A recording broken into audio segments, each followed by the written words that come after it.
No 8º dia de atentados no Ceará, bandidos detonaram explosivos num viaduto por onde passa o metrô de Fortaleza.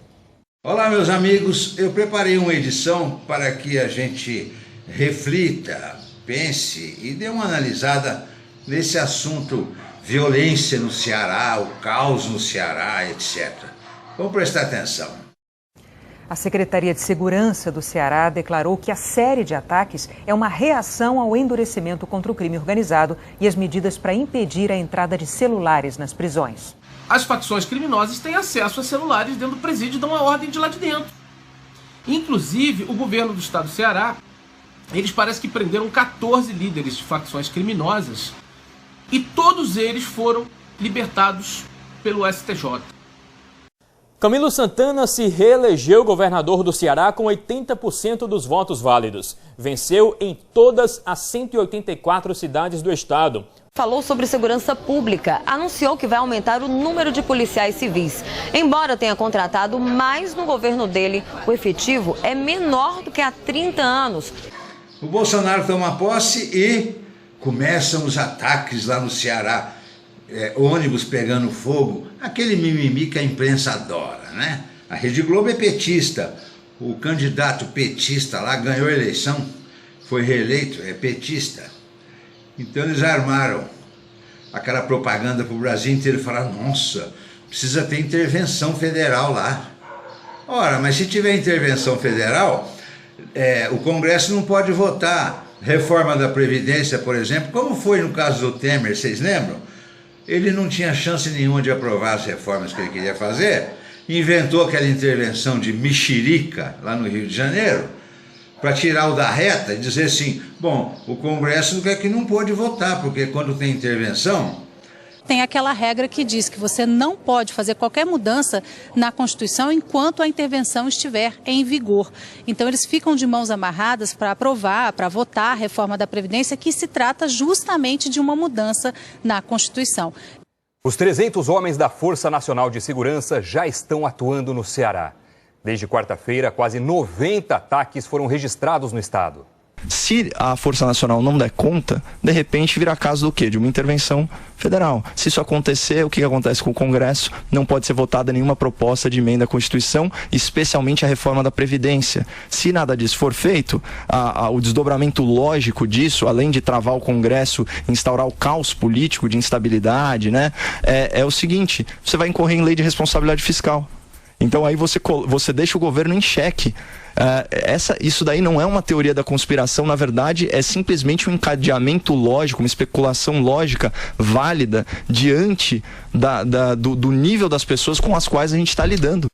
A Assembleia Legislativa lá do Piauí, Ceará, etc., falou, não, vamos colocar bloqueador de celular aqui nos presídios, porque os chefes das facções estão presos, mas os amigos do chefe estão na rua, eles ficam ligando e coordenando ações terroristas desse tipo, né? O que o Supremo Tribunal fez? Não pode colocar bloqueador de celular. Quando é que já se viu sem impedir os chefes de facções ligar para os amigos dele lá na rua para coordenar as ações? Não pode, é inconstitucional. A lei de comunicações, isso é pertinente, só a lei federal que pode, não pode ser estadual. Olha o nível dessa Suprema Corte.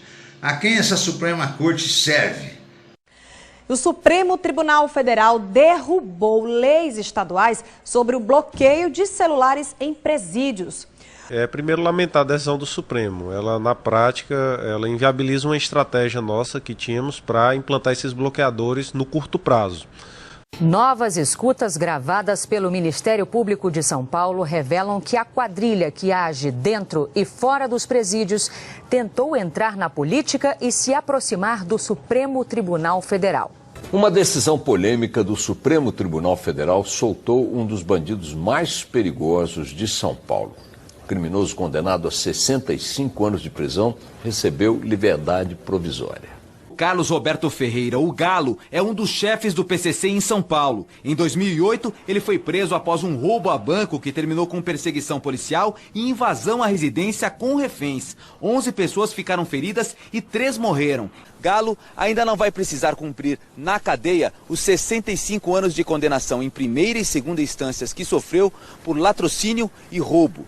O ministro Ricardo Lewandowski concedeu habeas corpus ao bandido, alegando que a execução da sentença antes do fim de todos os recursos ofende o princípio de presunção de inocência. Só que em fevereiro, o plenário do STF determinou que depois da decisão em segunda instância, a pena já pode ser cumprida. Quem perde é a sociedade, que fica absoluta à mercê do momentismo ou da circunstancialidade de apenas um ministro decidir e criar jurisprudência contrária ao majoritário entendimento da Corte. Um dos chefes do PCC lá em São Paulo, chefão do narcotráfico, 65 anos de cadeia, que nem aquele Zé Dirceu, 40 e tantos, já em segunda instância. O Lewandowski falou, não, solta ele.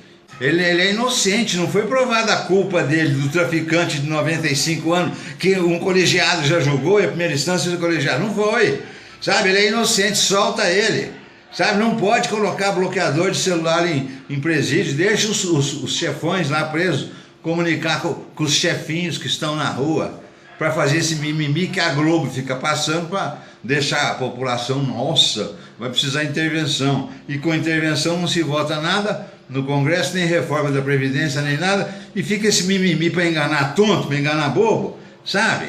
Que país que é esse? Hã?